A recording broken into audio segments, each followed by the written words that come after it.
Shabbat Shalom, everyone.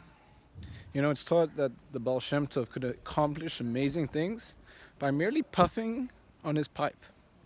It says that there were once two students, one of them was Rabbi Liady, and they heard of this amazing ability of his, the big Baal Shem Tov. So they figured they're going to go there for Shabbos and they're going to find out if he's really like such an amazing person, let's see what he's got. And so they go there for Shabbos, and while they're there, and he takes in the Shabbos, and he's singing, and it sounds like an angel from heaven is there. And the whole room radiates like the Garden of Eden. And from song to story to teaching Torah, the depth of the depth. And all of a sudden, in the midway through the meal, something changes.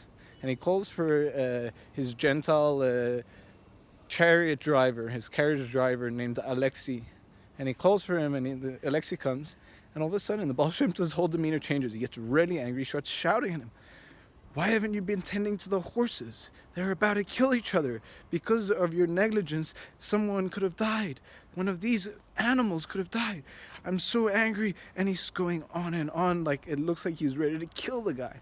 They're like, what is going on here? This guy was like an angel moments ago, and now he's like as angry as can be. And then after he chastises Alexei leaves to go take care of the horses, and he comes back and he starts acting normal again. Back to that angelic mode, like it was nothing. And the next day they're again during the meal, and everything is like the Garden of Eden once again. And the Baal Shem Tov says, I'm sure you guys are wondering what happened yesterday. He says, let me explain to you something. I had a student that was supposed to come here for this Shabbos on Friday night to be here. And something happened. He went and got lost along the way. And I saw in my Ruach HaKodesh, my divine inspiration, that he was in grave danger. There were a bunch of thieves and robbers nearby him that were planning on doing the worst to him. And as they were drawing near to him, I wanted to help. So I called Alexei here, and through my shouting at him and getting angry at him, all of a sudden these robbers and thieves heard like the sound like there was a whole army marching towards them, and they got petrified and ran away from where my dear chassid was.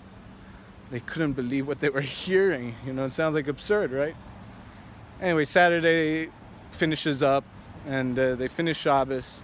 Next thing you know, as they finish Shabbos, someone comes at the door, and it is one of his chassidim.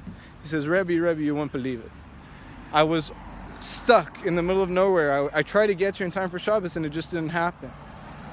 And all of a sudden I noticed that there were bandits coming towards me, but just like that there was a thunder, like a whole army was marching, and they got so afraid that they ran away.